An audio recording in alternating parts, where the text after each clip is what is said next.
अब यहाँ पर हमें देख रहे हैं कि ट्रिकी की जो कंडीशन है, उसकी जो हालत है वो दिन पर दिन ख़राब होती जा रही है और हॉस्पिटल में भर्ती कराने की बात को सुन करके मिसेस पेम्प्रे बहुत ज़्यादा दुखी हो जाती है और वो कहते हैं कि मुझे पक्का यकीन है कि अगर वो मुझसे दूर रहेगा और वो अगर मुझे हर रोज़ नहीं देखता है तो दूर रहने का जो दुख रहेगा उसकी वजह से उसकी मृत्यु हो जाएगी। अब ये बात सुन करके जो मिस्टर हैरियट है, यानी कि जो हमारी कहानी के जो नैरेटर, वो कहते हैं कि मैं इस बात को देख करके अपने कड़े रुख में रहा, यानी कि जो मुझे कहना था मैं उसी बात को कहता रहा। इसमें आगे लिखा है कि बट लेकिन आई टुक अ फर्म लाइन, लेकिन मैं अपनी बात को कड़े रुख में कहता रहा, यानी कि फर्म लाइन का मतलब है उसने अपनी बातों का कड़कपन बनाए रखा कि अगर वो भी ढीला हो जाता, उसकी तरह से वो भी भावुक हो जाता मिसेस पेम्प्रे की तरह से, तो ट्रिकी को कभी हॉस्पिटल नहीं ले जाया जा सकता था। आगे इसमें लिखा है कि ट्रिकी वॉज वेरी इल, कि ट्रिकी बहुत ज़्यादा बीमार था and this was the way, सिर्फ यही एकमात्र रास्ता था टू सेव हिम, उसकी जान बचाने का, यानी कि हॉस्पिटल में लेकर के ही उसको जाना ज़रूरी था। इनफैक्ट वास्तव में आई थॉट इट बेस्ट, कि मतलब मैंने पहले से ही सबसे अच्छी बात यह सोची हुई थी to take him without delay, कि हॉस्पिटल में उसको ले जाया जाए बिना किसी देरी के। And followed by Mrs Pumphrey's wailing, और जो मिसेस पेम्प्रे का जो दुख था उसी के साथ I marched out the car carrying the little dog wrapped in the blanket, और उस ट्रिकी को एक कम्बल में लपेट करके मैं अपनी कार की तरफ बढ़ा।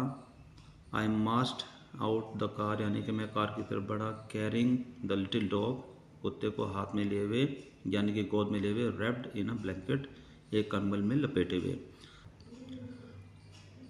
और आगे इसमें लिखा है कि द एंटायर स्टाफ वाज राउज्ड, और इतनी बात को देखते ही जो पूरा स्टाफ था, यानी कि जो उनके घर में काम करने वाले जो लोग थे, नौकर नौकरानी थी, वो अचानक सक्रिय हो गए, यानी कि वे जल्दी जल्दी काम करने के लिए तुरंत तैयार हो गए। एंड मेड्स, और जो नौकरानी थी, रस्ट, यानी कि उनमें एकदम भगदड़ मच गई। Rust in and out bringing his day bed, कि जिस बेड पर वह ट्रिकी सोता था उस बेड को बाहर निकालने के लिए, हिज नाइट बेड, कि जो उसका रात का जो बिस्तर था उसको निकालने के लिए, फेवरेट कुशन, जो उसका पसंदीदा जो गद्दे थे, टॉयज, उसके खिलौने थे, एंड रबर रिंग्स, जो उसकी रबड़ की बनी हुई कुछ रिंग्स थी जिससे कि वो खेलता था, ब्रेकफास्ट बाउल, और जो उसका नाश्ते का जो कटोरा था वो भी लंच बाउल, और जो दोपहर का जो खाना खाता था वो कटोरे, सपर बाउल, और जो रात का भोजन खाता था उसका वो भी कटोरे, यानी कि उसके सुबह शाम और रात के जो खाने के जो बाउल्स थे वे बिल्कुल अलग अलग थे, यानी कि उसको अच्छे तरीके से रखा जाता था और बहुत ज़्यादा प्यार किया जाता था। रियलाइजिंग दैट, और यह महसूस करते हुए, my car would never hold all the stuff, और ये महसूस करते हुए कि इतना सारा सामान मेरी कार में कभी नहीं आएगा। यहाँ पर मिस्टर हैरियट ये सब को देखते हुए कि इतना सारा सामान, भाई एक कुत्ता हॉस्पिटल में जा रहा है तो उससे जुड़ा हुआ इतना सारा सामान की क्या ज़रूरत है, तो यहाँ पर कहते हैं रियलाइजिंग दैट, यानी कि यह महसूस करते हुए, यह अनुभव करते हुए, that my car would never hold all the stuff, की मतलब मेरी कार में इतना सारा सामान नहीं आएगा। I started to drive away, मैंने कार को चलाना शुरू कर दिया, यानी कि मैं कार को लेकर के आगे बढ़ा। एज आई मूव्ड ऑफ, और जैसे ही मैं आगे बढ़ा, Mrs Pumphrey with a despairing cry, और जैसे ही मैं आगे बढ़ा तो जो मिसेस पेम्प्रे थे वो दुख से और भी ज़्यादा रोने लगी, चिंताजनक तरीके से और भी ज़्यादा विलाप करने लगी। Threw an armful of little coat through the window, और उसने दूर से ही एक armful of a little coat, यानी कि जो कुत्ते का एक कोट था उसने दूर से ही कार की तरफ एक कोट को फेंका, थ्रू द विंडो, जो कि कार की खिड़की से कार के अंदर आ गया। I looked in the mirror, मैंने कार के शीशे में देखा, before I turn the corner, कि इससे पहले कि मेरी कार गली के कोने से मुड़ती उससे पहले ही मिसेस पेम्प्रे ने एक बाजू वाला जो कोट था जो कि ट्रिकी के लिए बनाया हुआ था वह दूर से फेंका, जो कि कार में खिड़की की तरफ से अंदर आ गया। Off the drive everybody was in tear, सभी की आंखों में आंसू थे, सभी रो रहे थे ट्रिकी को हॉस्पिटल में जाता देख। आगे इसमें लिखा है कि आउट ऑन द रोड, और रोड पर, यानी कि जब मैं अपनी कार को लेकर के रोड पर आ गया, I glance down at the pathetic little animal gasping on the seat by my side, मतलब कि मैंने देखा, I glance down at the pathetic little animal, यानी कि जो दयनीय अवस्था में जो ट्रिकी था, यानी कि यहाँ पर पैथेलिक है, जो दयनीय अवस्था थी, यानी कि जो दुख भरी जो हालत थी उसकी। I glance down at the pathetic little animal gasping कि वो हाँफ रहा था, यानी कि उसकी हालत बहुत ही ज़्यादा ख़राब थी। On the seat by my side, seat पर जो बैठा हुआ था जो कि मेरे ही बगल में था, वह बैठा हुआ हाँफ रहा था। आई पैटेड द हेड, और फिर मैंने उसके सिर पर थपथपी दी और उसको प्यार करने की कोशिश की। And Tricki made a brave effort to wag his tail, और यह देख करके ट्रिकी ने बहुत हिम्मत से अपनी पूंछ को बहादुरी के साथ हिलाने की कोशिश की, यानी कि ट्रिकी ने अपनी पूंछ को हिलाया। पुअर ओल्ड लैड, बेचारा बूढ़ा बच्चा। आई सैड, मैंने कहा, you haven't a kick in you कि तुम में अब कोई भी चुस्ती फुर्ती नहीं बची है। But I think I know cure for you, but लेकिन मुझे लगता है कि मैं जानता हूँ कि तुम्हारा इलाज कैसे होगा। तो इसके बाद हमारे सामने कुछ ऐसे क्वेश्चंस और भी हैं जो कि आपके चैप्टर के बीच में आ गए हैं, जो कि है इसमें रीड एंड फाइंड आउट, पढ़े और पता लगा। यहाँ पर इसमें लिखा है कि is the narrator as rich as Tricki's mistress, की जो इसमें जो कहानी के जो कहानीकार है, जो नरेट है, जो मिस्टर हैरिट है, क्या वह भी ट्रिकी की जो मिस्ट्रेस है, ट्रिकी की जो मालकिन है, उसी के जितने ज़्यादा अमीर हैं। सेकंड पॉइंट में इसमें लिखा है कि how does he treat the dog, कि वह उस कुत्ते का इलाज कैसे करते हैं। आगे इसमें पूछा गया कि वाई इज ही टेम्पटेड, कि वह क्यों ललायत हो जाता है टू कीप ट्रिकी, ट्रिकी को रखने के लिए, on as a permanent guest, एक स्थायी मेहमान के रूप में, यानी कि स्थायी तरीके से अपने पास रखने के लिए वह कितना ललायत क्यों हो जाता है। आगे इसमें पूछा गया कि वाई डज मिसेस पेम्प्रे थिंक, यानी कि मिसेस पेम्प्रे ऐसा क्यों सोचती है, द डॉग्स रिकवरी, की जो कुत्ते की जो रिकवरी थी, यानी कि जो कुत्ते का ठीक होना है,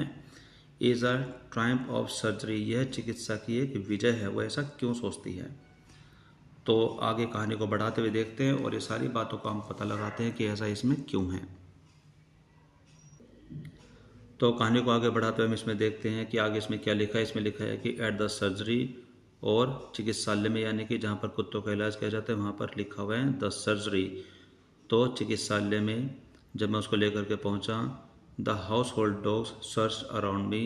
कि जो वहाँ के जो कुत्ते थे जो वहाँ पर रहते थे, वे मेरे चारों ओर घूमने लगे। सर्च अराउंड मी का मतलब होता है मेरे चारों ओर चक्कर लगाने लगे, घूमने लगे। ट्रिकी लुक्ड डाउन, ट्रिकी ने उनको देखा, एट द नॉइज़ी पैक, कि जो वो मेरे चारों तरफ चक्कर लगाने लगे और भौंकते हुए वे शोर मचाने लगे। तो उनको देखने के लिए जब ट्रिकी ने उनको देखा, विद डल आइज, अपनी धुंधली धुंधली आंखों से, क्योंकि उसकी आंखें बीमारी की वजह से भी डल हो गई थी, अपनी धुंधली आंखों से उनको देखा। एंड वैन पुट डाउन, और जब ट्रिकी को नीचे उतारा गया, ले मोशनलेस, और वह गतिहीन तरीके से लेट गया, यानी कि उसके अंदर कोई भी गति नहीं बची थी, वो बहुत ही ज़्यादा नीरस कमज़ोर हो गया था ऑन द कारपेट, और वहाँ पर जो कारपेट थी उसके ऊपर वो गतिहीन दशा में लेट गया। तो जब ट्रिकी को कारपेट पर लिटा गया तो उसके बाद इसमें लिखा है कि द अदर डॉग्स, बाकी जो कुत्ते थे, आफ्टर स्लिपिंग अराउंड हिम, उसके चारों ओर घूमने के बाद, फॉर अ फ्यू सेकंड, यानी कि जैसे ही वो नीचे लेटा था तो बाकी कुत्ते भी उसके चारों तरफ घूमने लगे। तो कुछ ही सेकंड के बाद डिसाइडेड, उन कुत्तों ने यह डिसाइड कर लिया, यानी कि वे इस निष्कर्ष पर पहुँचे, he was an uninteresting object, कि यह कोई इंटरेस्ट वाली वस्तु नहीं, यानी कि यह एक नीरस वस्तु है, एक वस्तु की तरह उसको ट्रीट किया। एंड इग्नोर्ड हिम, और उसको इग्नोर करते हुए आगे बढ़ गए, यानी कि उसकी तरफ कोई भी ध्यान नहीं दिया। आगे इसमें लिखा है कि I made up bed for him, कि मैंने ट्रिकी के लिए बिस्तर लगाया, इन ए वार्म लूज बॉक्स, एक नमी भरा कोई बक्सा जो कि थोड़ा लूज था, थोड़ा खुला था, उसमें उसका बिस्तर लगाया। Next to one where other dog slept, की वहीं पर जहाँ पर बाकी जो कुत्ते थे उनको सुलाया जाता था, उन्हीं के बगल में वहाँ पर एक बॉक्स में उसके लिए बिस्तर लगाया गया। फॉर 2 days, 2 दिन के लिए, I kept an eye on him, मैंने उस पर पूरी नज़र रखी। गिविंग हिम नो फूड, उसको कोई भी खाना ना देते हुए, यानी कि मैंने उसको 2 दिनों के लिए कोई भी खाना नहीं दिया। बट प्लेंटी ऑफ वाटर, सिर्फ उसको भरपूर मात्रा में पानी दिया। At the end of the second day, और दूसरे दिन के अंत तक, he started to show some interest in his surrounding, और दूसरे दिन के अंत तक उसने कुछ रुचि दिखानी शुरू की इन हिज सराउंडिंग, अपने आसपास के परिवेश में, यानी कि अपने आसपास क्या हो रहा है उसको देखने के लिए उसने अपनी कुछ रुचि दिखानी शुरू की। And on the third day, और तीसरे दिन, ही बिगेन टू विम्पर, और वह भी बाकी कुत्तों की तरह भाव भाव करने लगा। When he heard the dogs in the yard, की जब उसने उस आंगन में बाकी कुत्तों को शोर मचाते हुए सुना तो तीसरे दिन उसने भी उन्हीं की तरह भाव भाव करना, यानी कि थोड़ा कुत्ते की तरह आवाज़ भाव भाव करना शुरू कर दिया।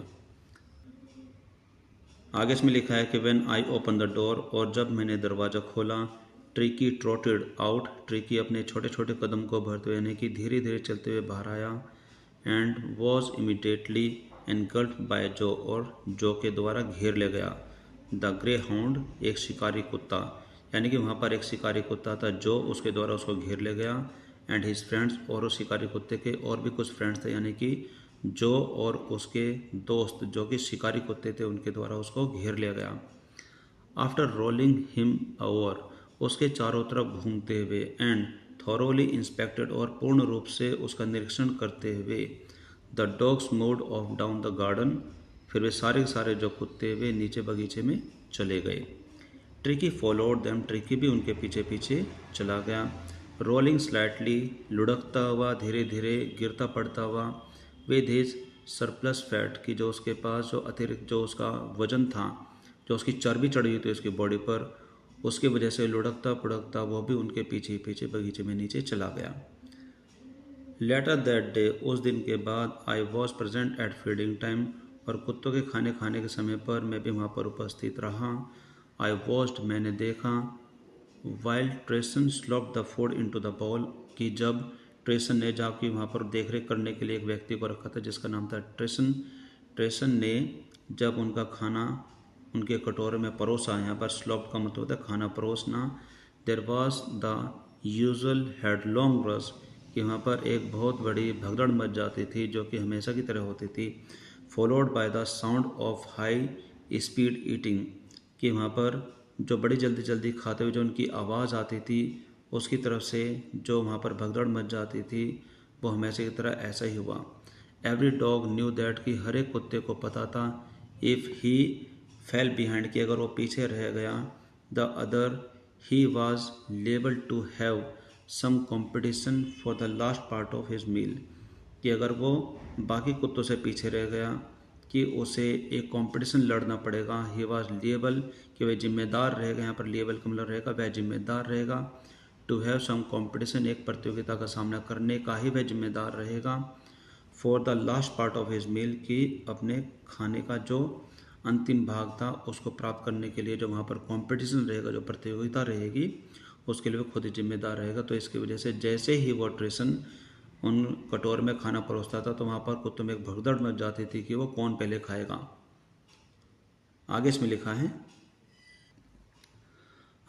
है कि व्हेन दे हैड फिनिश्ड, कि जब बाकी कुत्तों ने अपना खाना खा लिया था, ट्रिकी टुक ए वॉक, कि ट्रिकी भी वहाँ पर धीरे धीरे गया, walk around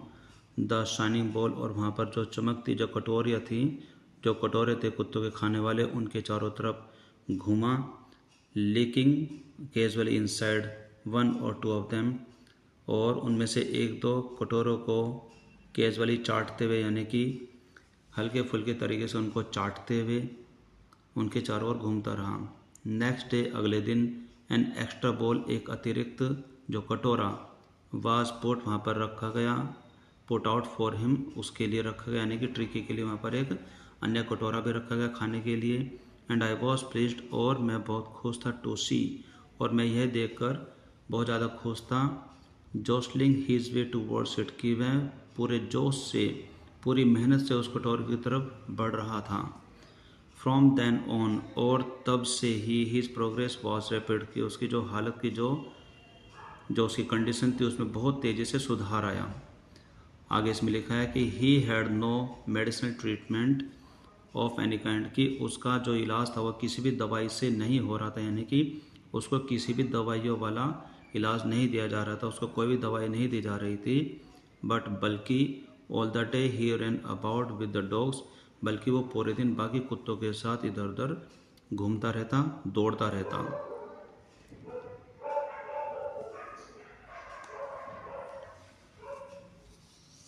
joining in their friendly स्क्रमरेज, उनके मैत्रीपूर्ण लड़ाई झगड़ों को ज्वाइन करते हुए, यहाँ पर ज्वाइनिंग का मतलब होता है ज्वाइनिंग इन देयर फ्रेंडली स्क्रमेजेस, यानी कि जो बाकी कुत्ते थे वो मैत्रीपूर्ण जो आपस में लड़ाई झगड़ा करते थे, शोर मचाते थे,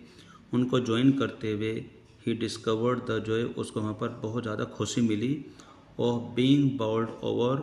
उनमें शामिल होते हुए और उन्हीं की तरह उस लड़ाई झगड़े में शामिल होते हुए।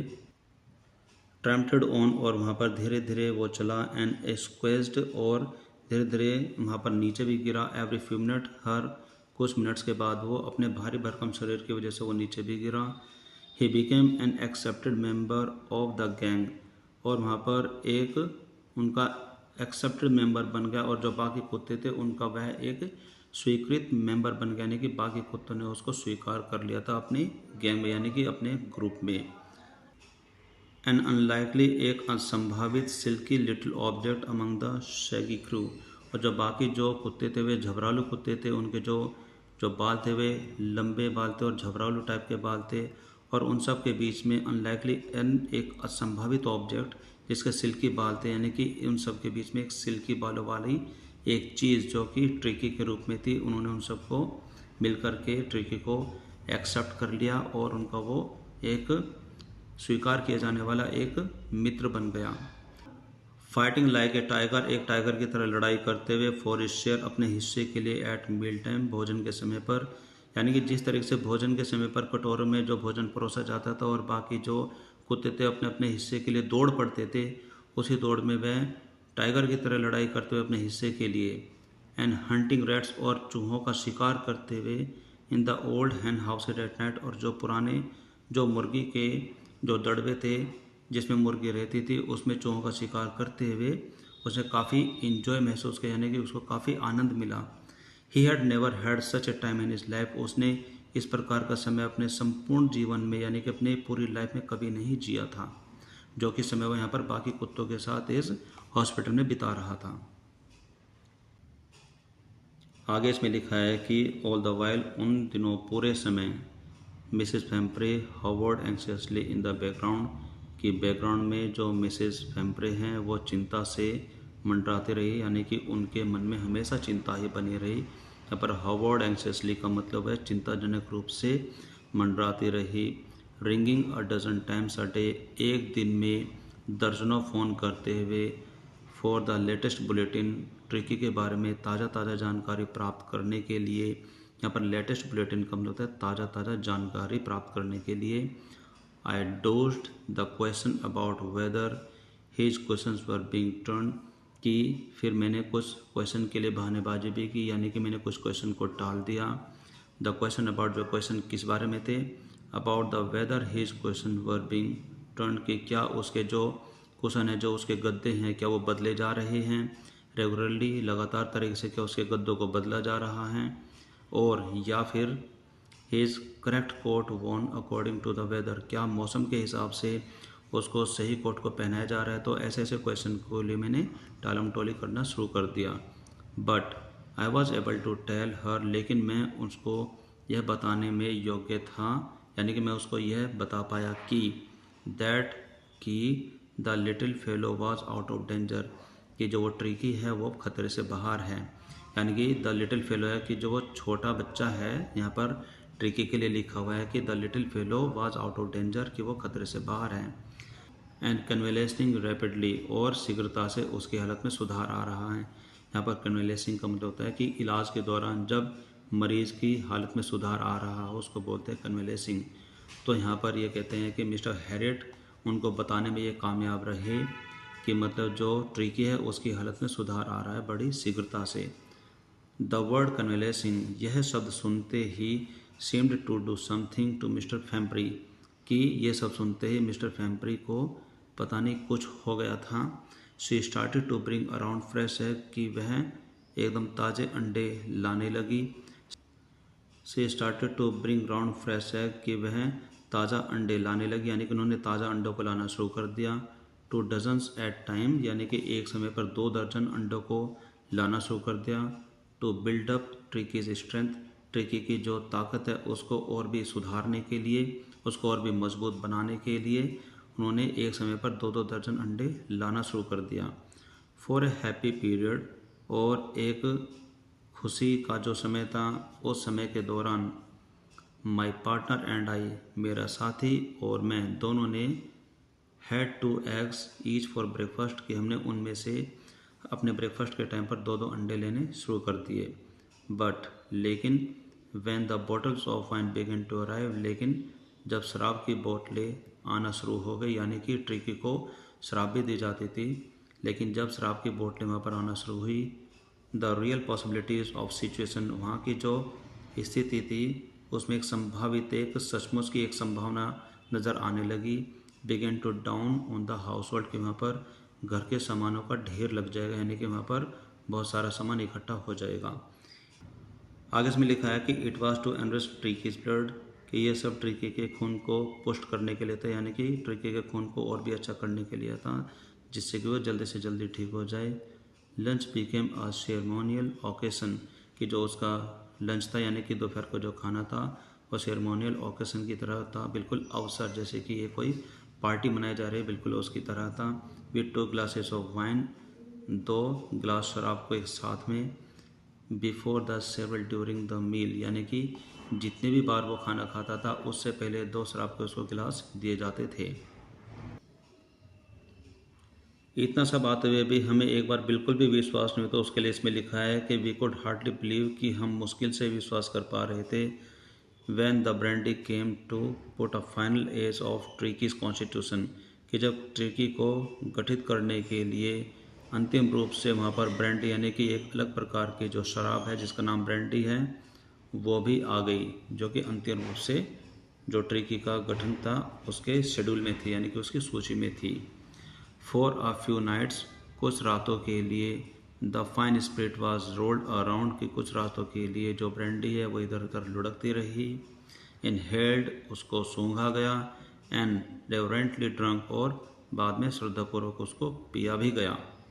देवर डेज ऑफ डीप कॉन्टेंट, यानी कि जो वे दिन थे वो गहरी संतुष्टि से भरे हुए थे। देवर डेज ऑफ डीप कॉन्टेंट, यानी कि जो सब वहाँ पर आ रहा था ट्रिकी के बहाने से, वो सब मिस्टर हैरिट के लिए एक पूर्ण संतुष्टि के दिन थे। तो इसलिए यहाँ पर लिखा है कि there were days of deep content starting well with the extra egg in the morning, कि जो मॉर्निंग का जो उनका नाश्ता था उसमें एक अतिरिक्त अंडे के साथ उनकी शुरुआत होती थी। Improved and sustained by the mid day, और दोपहर के समय पर, यानी कि जब दोपहर का समय था उस समय वो नियमित रूप से उस ब्रांडी को पीते थे। And finishing luxuriously round the fire with the brandy, और दिन के अंतिम समय पर, यानी कि जब शाम हो जाती थी तो उस समय आग के चारों ओर बैठते पूरी विलासिता के साथ उसका आनंद वो लिया करते थे।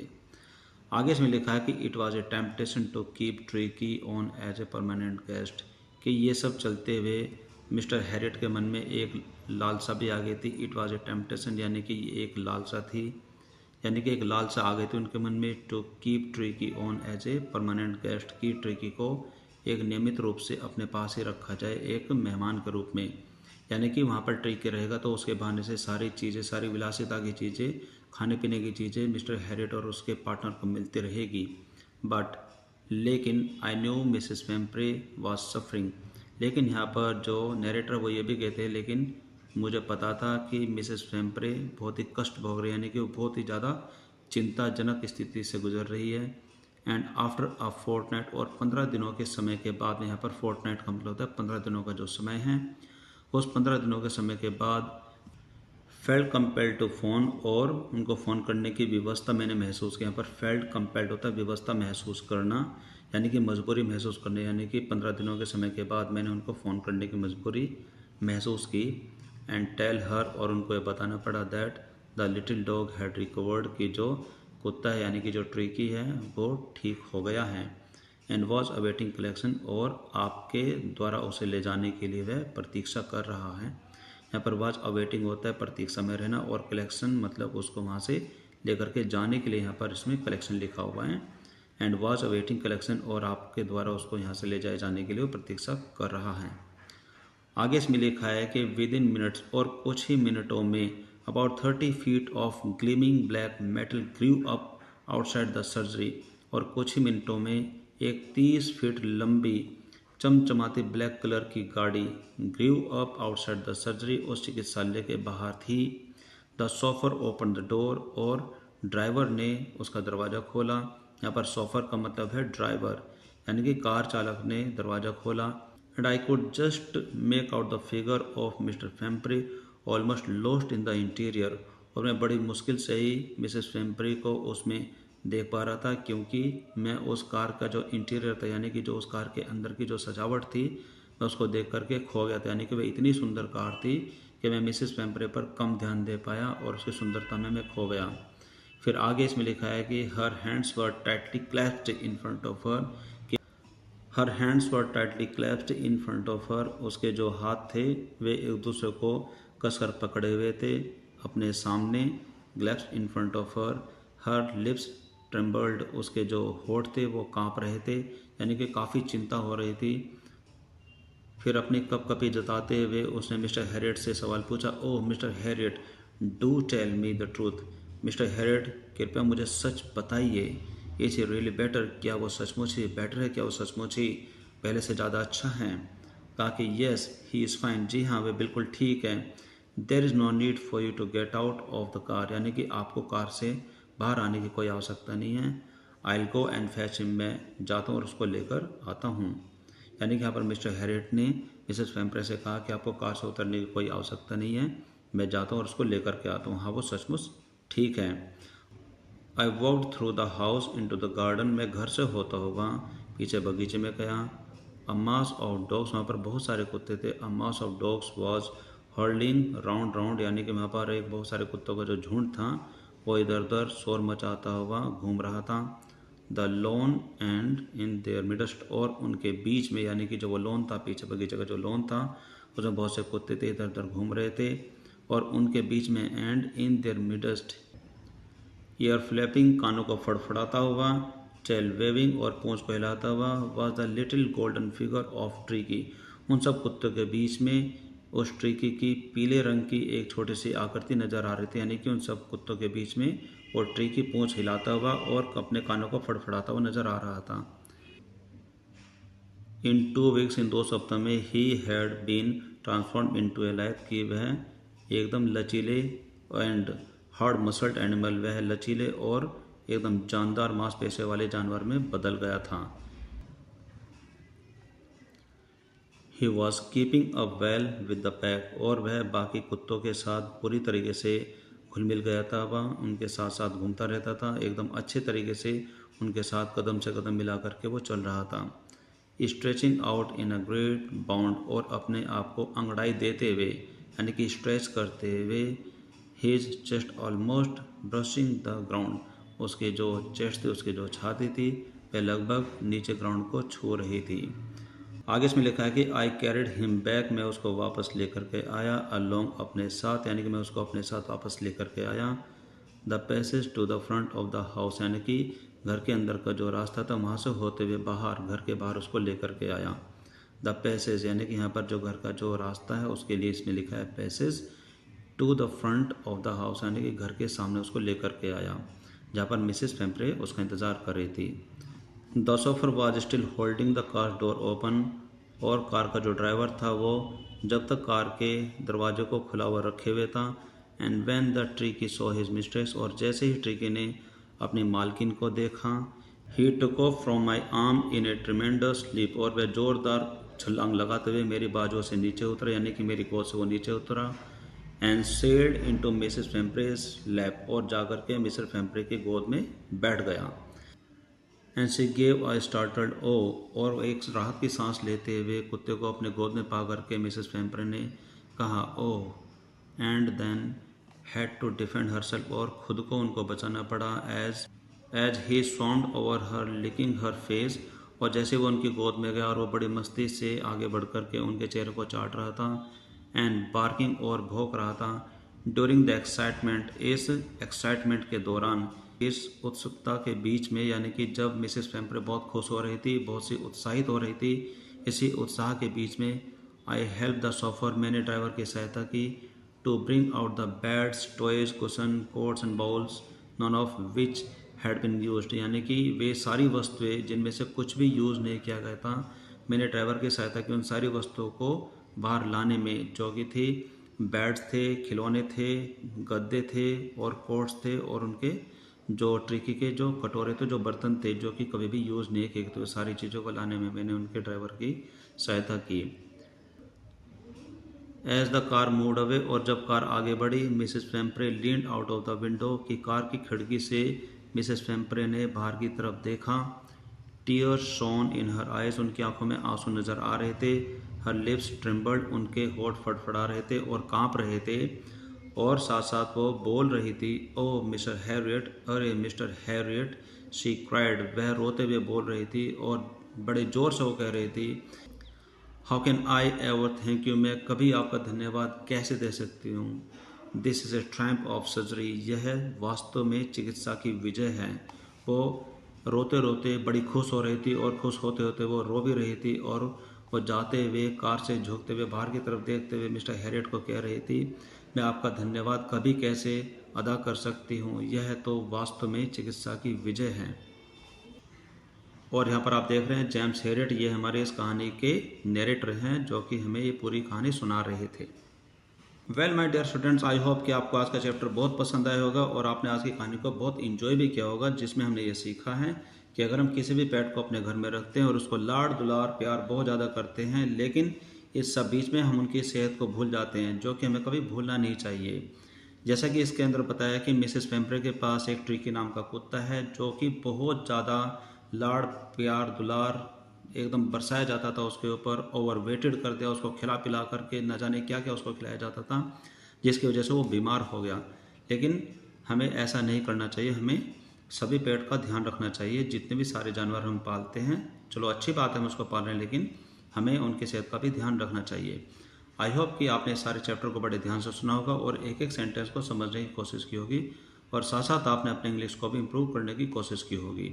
आज की क्लास में सिर्फ इतना ही। This is all for now for today's class. अब हम मिलेंगे हमारे अगले क्लास में, जिसमें इसी चैप्टर से जुड़े हुए क्वेश्चन सीरीज को स्टार्ट किया जाएगा, और ये देखेंगे कि जो क्वेश्चन आपसे इस चैप्टर में पूछे गए हैं आप उनके आंसर्स कैसे देंगे। तो बने रहे हमारे साथ। Till then take care, bye bye, have a nice day.